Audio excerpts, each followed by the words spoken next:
ইসকনের যত শক্তি থাকুক না কেন, তাওহীদের বাণী নিয়ে মাঠে নামো, ইসকন উড়ে গিয়ে একদমে দিল্লি বানাতে বাধ্য হবে।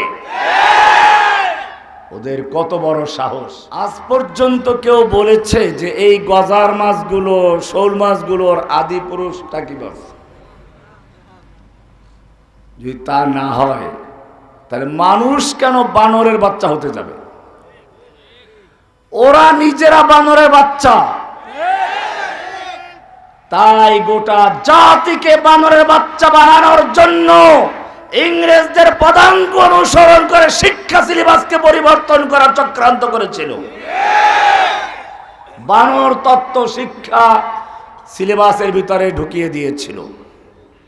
এদেশের মানুষের আন্দোলনে বানরেরা পিছিয়ে গেছে। তুমি যত বড় বিজ্ঞানী হও, চোখ দিয়ে দেখতে হলে যেমন আলোর প্রয়োজন, ঠিক তোমার জ্ঞান চোখ দিয়ে সত্যকে উপলব্ধি করার জন্য আর একটা আলোর প্রয়োজন। সে আলো হচ্ছে কদ জাআকুম মিনাল্লাহ, কদ জাআকুম মিনাল্লাহি নূরুন ওয়া কিতাবুম মুবিন। তোমাদের কাছে আল্লাহর পক্ষ থেকে কিতাব এসেছে এবং নূরে মুবিন, নূর এসেছে, আলো এসেছে। সে আলোর নাম কি? আল কোরআনুল কারীম। জোরে বলুন সুবহানাল্লাহ। এই কোরআনের জ্ঞান যতক্ষণ পর্যন্ত কারো আকলের সামনে না জ্বলবে, অতক্ষণ পর্যন্ত সে মানুষ না, সে আসলেই মানুষ। দলিল নেবেন কোরআন থেকে। আর রহমান আল্লামাল কোরআন খলাকাল ইনসান। আর রহমান কার নাম? আর রহমান আল্লামাল কোরআন। রহমান শিক্ষা দিয়েছেন কোরআন, খলাকাল ইনসান সৃষ্টি করেছেন মানুষ। ও রব্বুল আলামিন, তুমি তো উল্টা বলে ফেললে। আমরা তো আগে সৃষ্টি হয়েছি মানুষ আকারে, তারপরে আমরা কোরআন শিখেছি। মক্তবে গিয়ে নোয়াখালী হুজুরের মার খেয়েছি। অবশ্য এখন নোয়াখালী হুজুর কম নাকি? আমরা 3 পুরুষ নোয়াখালী হুজুরদের ছাত্র।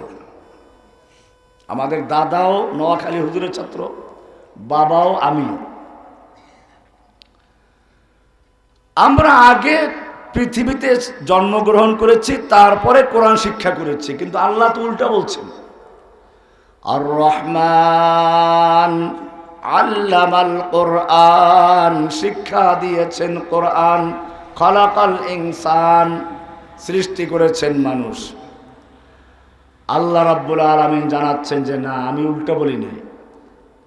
মূলত তোমরা যদিও পৃথিবীতে মানুষ আকারে জন্মগ্রহণ করেছ, কিন্তু যতক্ষণ পর্যন্ত তোমাদের জ্ঞান চোখের সামনে কোরআনের শিক্ষা না আসবে, কোরআনের আলো না জ্বলবে, অতক্ষণ পর্যন্ত যত বড় শিক্ষিত হও, যত বড় বিশ্ববিদ্যালয়ে পড়াশোনা করো না কেন, তুমি বাঘ ভল্লুক হতে পারো, ইঁদুর বাদর হতে পারো, ভুতুম পেঁচা হতে পারো, মানুষ হতে পারো না।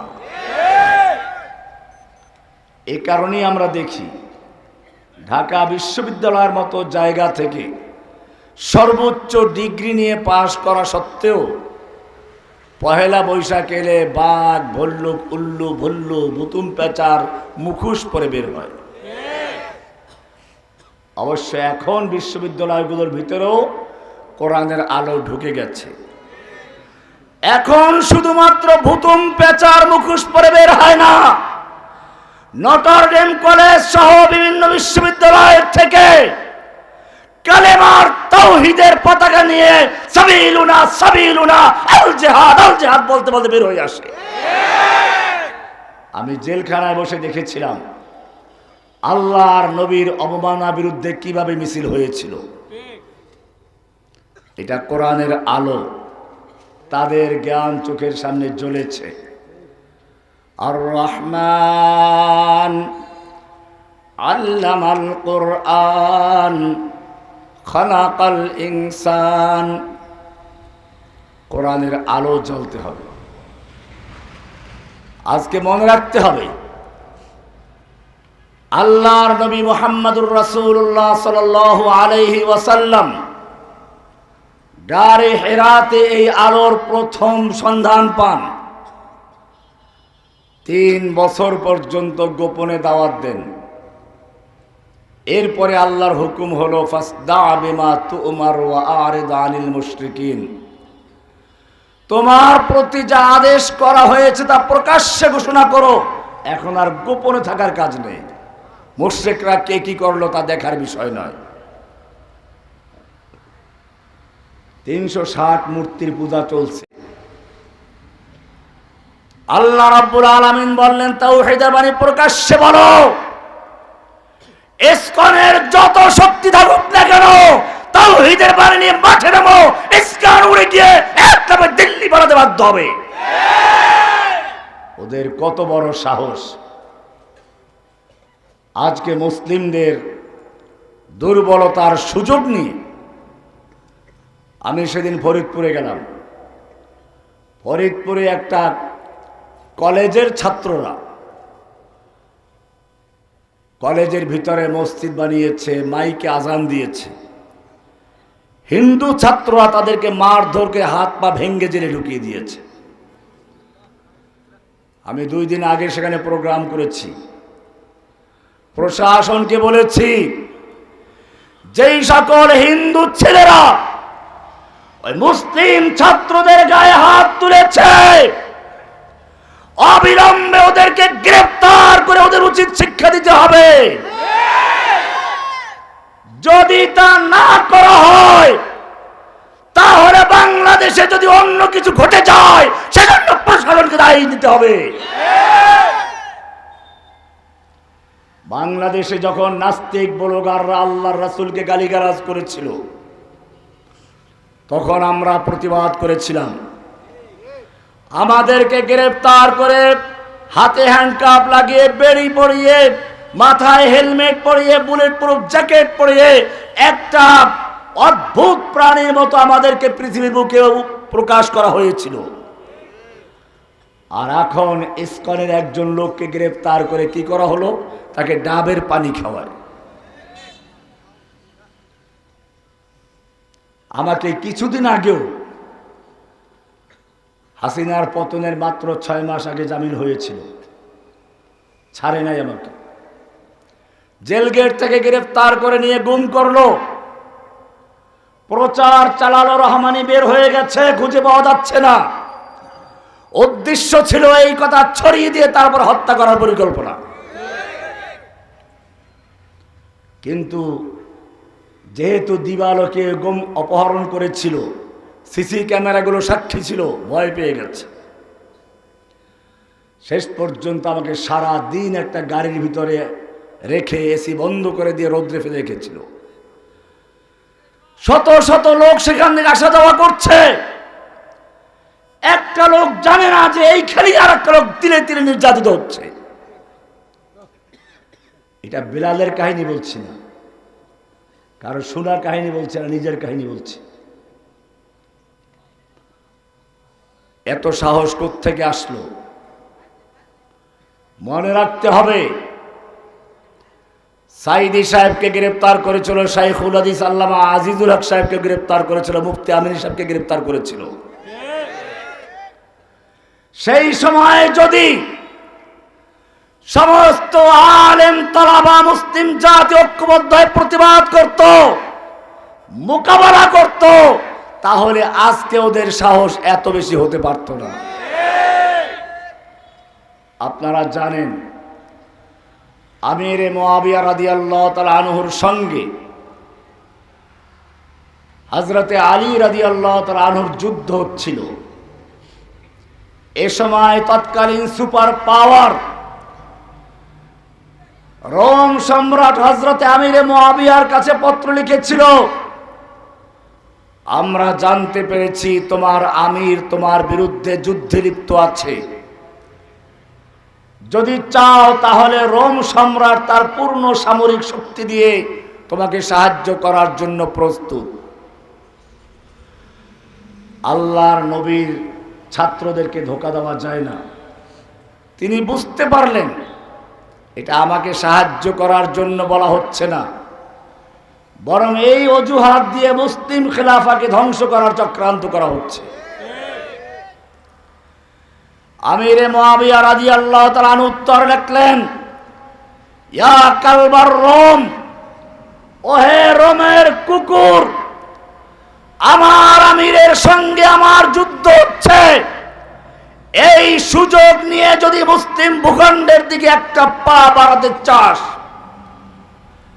জেনে রাখবি আলীর পক্ষে যুদ্ধ করে সর্বপ্রথম জীবন দিবে যে লোকটা, সে লোকটা অন্য কেউ নয়, সে হচ্ছে আমিরে মুআবিয়া রাদিয়াল্লাহু তাআলা আনহু।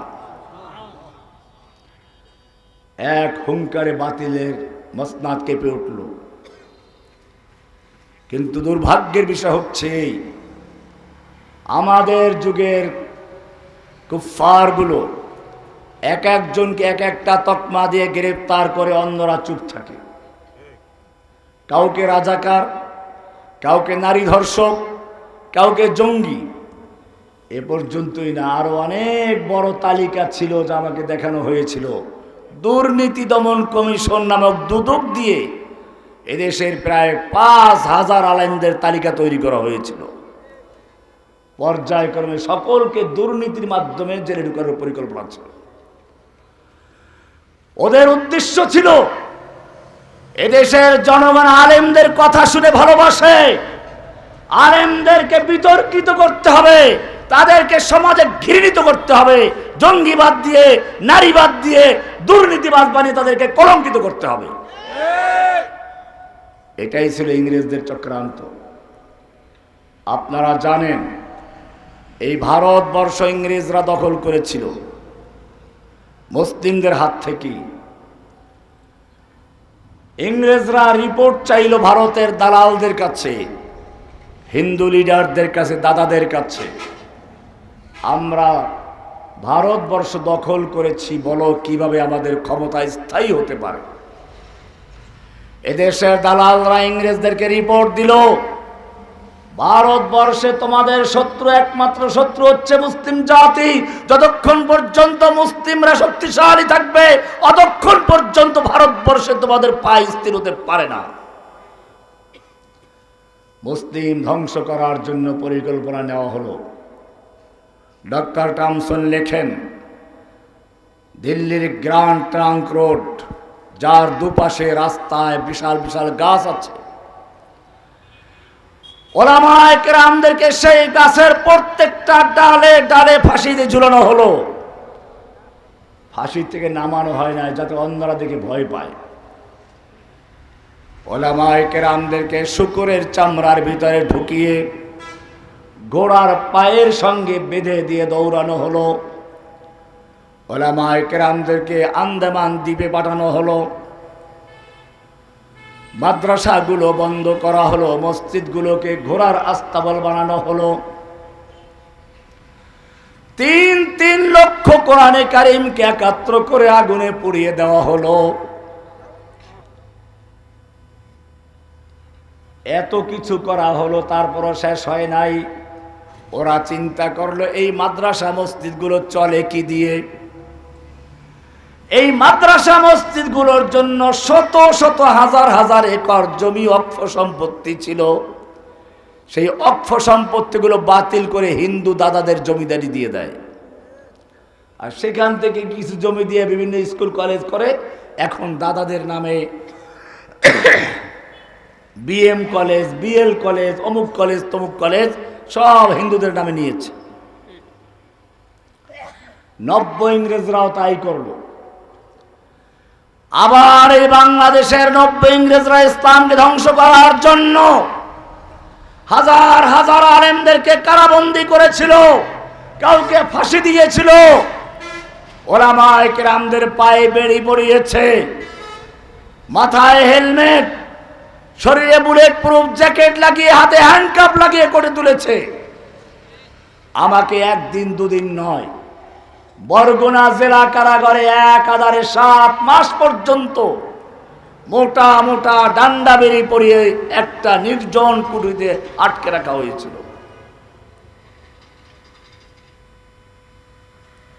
এরপরে শুধু এটাই শেষ হয় নাই, ইংরেজরা যেরকম ভাবে এই মাদ্রাসাগুলোকে বন্ধ করার জন্য ওয়াকফ সম্পত্তি বাতিল করেছিল, আমাদের বাংলার 90 ইংরেজরা এদেশের যাকাত ফিতরা দিয়ে কওমি মাদ্রাসা চলে, এটাকে যাকাত বোর্ড করে হস্তগত করেছিল।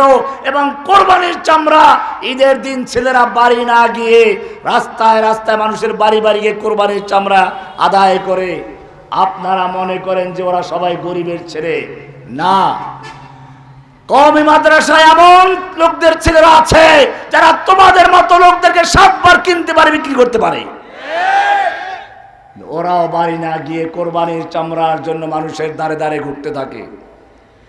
এই কোরবানির চামড়া দিয়ে যাতে মাদ্রাসা চলতে না পারে, সেজন্য কোরবানির চামড়াগুলোকে বিনামূল্যে পানির দরে অবৈধ স্বামীর দেশে পাচার করে দিয়ে এদেশের মাদ্রাসাগুলো অচল করার চক্রান্ত করা হয়েছে। ইংরেজরাও করেছিল। তারা কি ইসলামকে ধ্বংস করতে পেরেছে? আমাদের 90 ইংরেজরাও পেরেছে। কতলে হুসাইন দর হাকিকত মর্গ यजीद है, इस्लाम जिंदा होता है हर करबला के बाद। ও মুসলিম জাতি জেনে রাখো, কুফফারদের বোমা হামলার মাধ্যমে, গুলির মাধ্যমে কিছু মুসলিম মারা যায়, ইসলামের ধ্বংস করা সম্ভব নয়। এই কারণে ইংরেজরা চিন্তা করলো, আবার পরামর্শ বসলো, দালালদেরকে জিজ্ঞেস করলো, তোমাদের পরামর্শ অনুযায়ী মাদ্রাসা বন্ধ করেছি, মসজিদগুলোকে ঘোড়া রাস্তা বলে বানিয়েছি, সমস্ত অক্ষ সম্পত্তি বাতিল করেছি, আলেমদেরকে হত্যা করেছি, বলো এর পরেও কেন ইংরেজ বিরোধী আন্দোলন চাঙ্গা হচ্ছে, দিন দিন বেড়ে যাচ্ছে। এবারে তারা ছোট ছোট হাফেজদেরকে গ্রেফতার করে নিয়ে গেল। বলল ইংরেজদেরকে, তোমরা যাদের হত্যা করেছো বড় বড় আলেমরা, বুড়ো মানুষ, তোমরা যে কোরআনগুলো পুড়িয়েছো, কাগজের কোরআন, তোমরা যে মাদ্রাসা পুড়িয়েছো, মসজিদ বন্ধ করেছো, ইট আর কাঠের মাদ্রাসা মসজিদ, জেনে রাখো এই ছোট ছোট জীবন্ত বাচ্চাগুলোর ভিতরে, প্রত্যেকটা বাচ্চার ভিতরে কোরআনে কারিম পুরা 30 পারা সংরক্ষিত আছে।